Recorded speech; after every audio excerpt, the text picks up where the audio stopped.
A man sits alone. Though he speaks, the target of his words is unseen.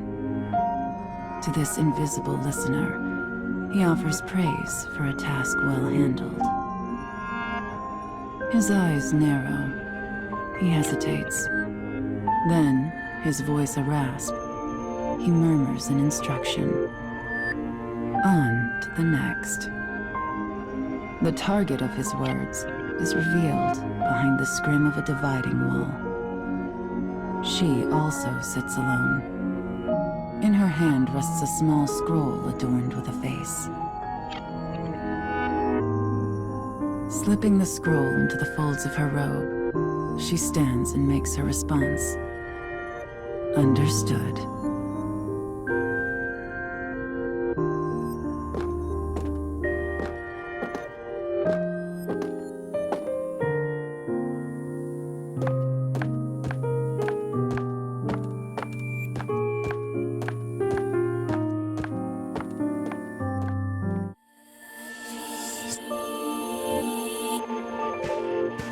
Thick clouds hang low against an ominous sky. The castle town bustles as people move to and fro. A family traveling the road catches her eye. The child smiles brightly, her eyes sparkling. The darkness of the woman's own life could never know such pleasant light. Brushing aside her melancholy, she makes to leave town.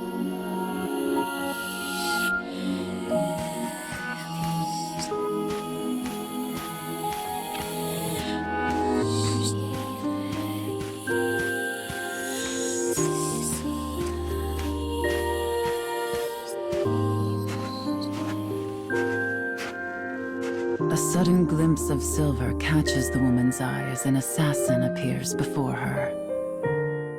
A thin razor of a smile crosses her face. She knows this is exactly where she belongs.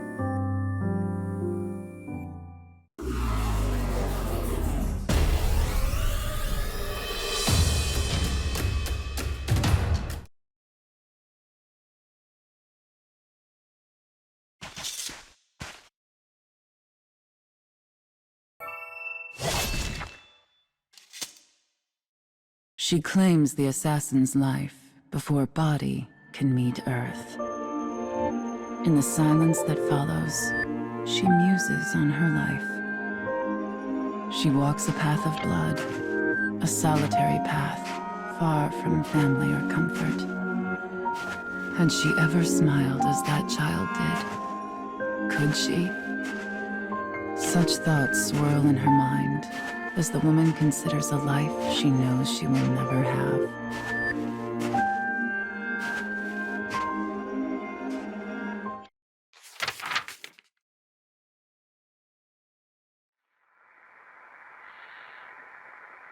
The girl stirs from a thin sleep, her features weary as a woman thrice her years.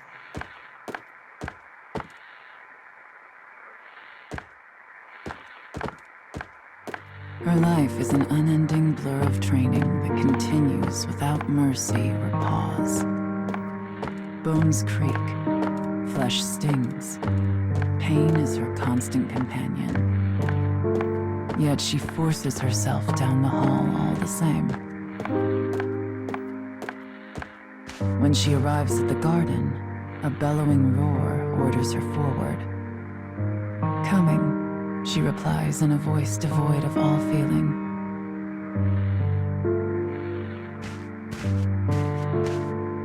She readies an apology for her tardiness, knowing full well it will not be heard.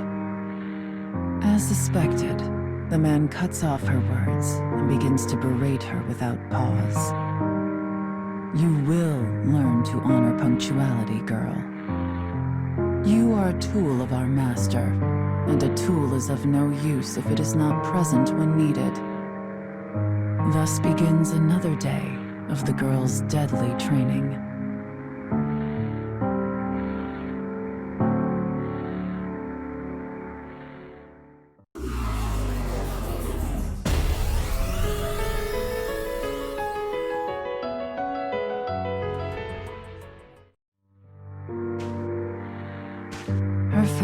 families served their lord's clan for generations. When the lord decides an enemy needs to die, her family carries out the sentence. Her path had been laid before she was even born. The path of a trained killer. There is no freedom for her, no thought of a different way. The path simply was.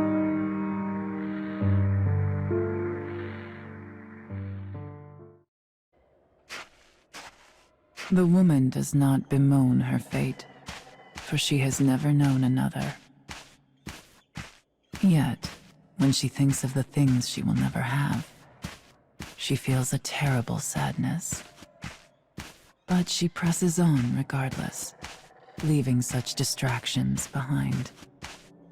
At some point, she realizes that rain has begun to fall. Through the droplets, she spies a castle with a dark and enigmatic aura.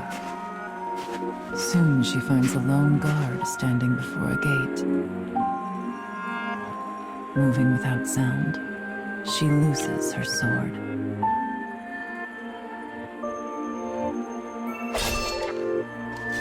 With death delivered, she sheathes her blade and presses on.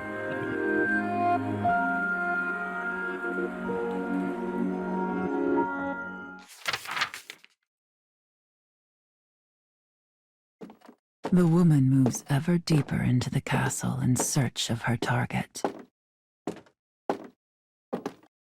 Her mission is to kill the son of an enemy lord and halt his possible succession.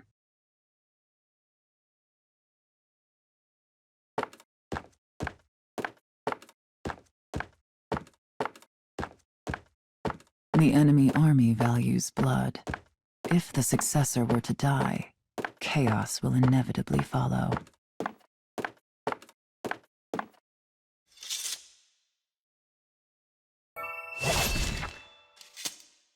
Slaying the son will create confusion, giving her own lord an opening for attack.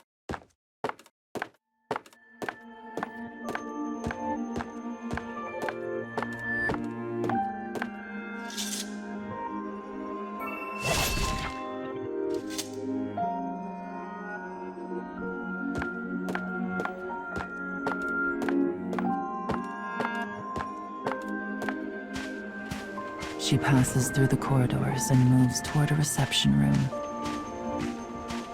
Outside, the rain falls in endless gray sheets.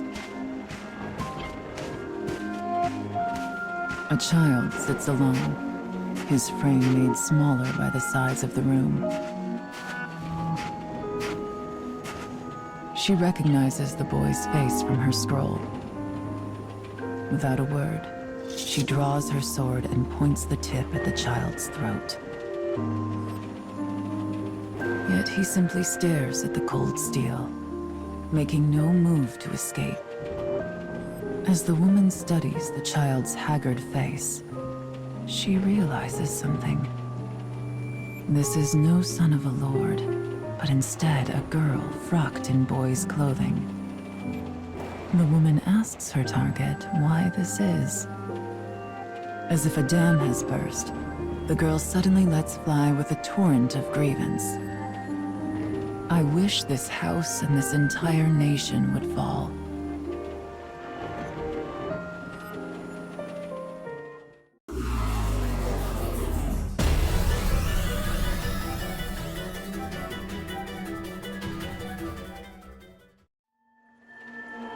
The girl begins to tell her tale.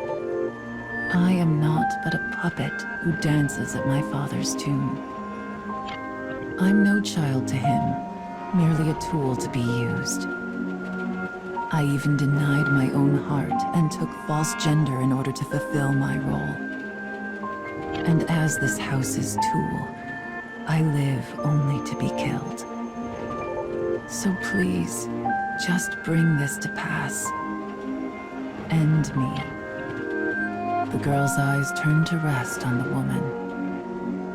This is who I used to be. Set to walk a path before I had even drawn breath. The woman's sword wavers. Her hand hesitates.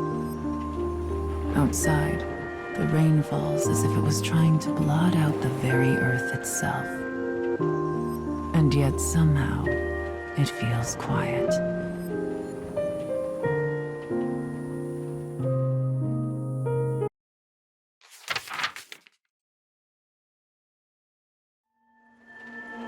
The only sound is the rain. A long moment passes.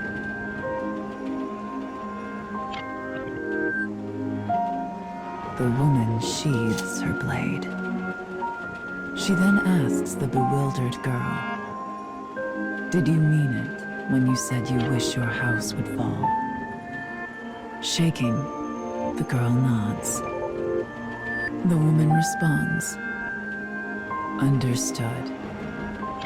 Suddenly, the sounds of an army clattering into place emerge behind them.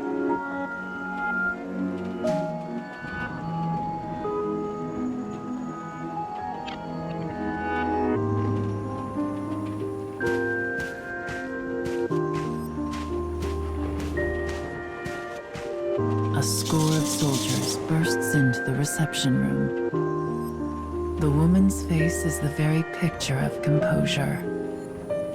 "Come then," she whispers.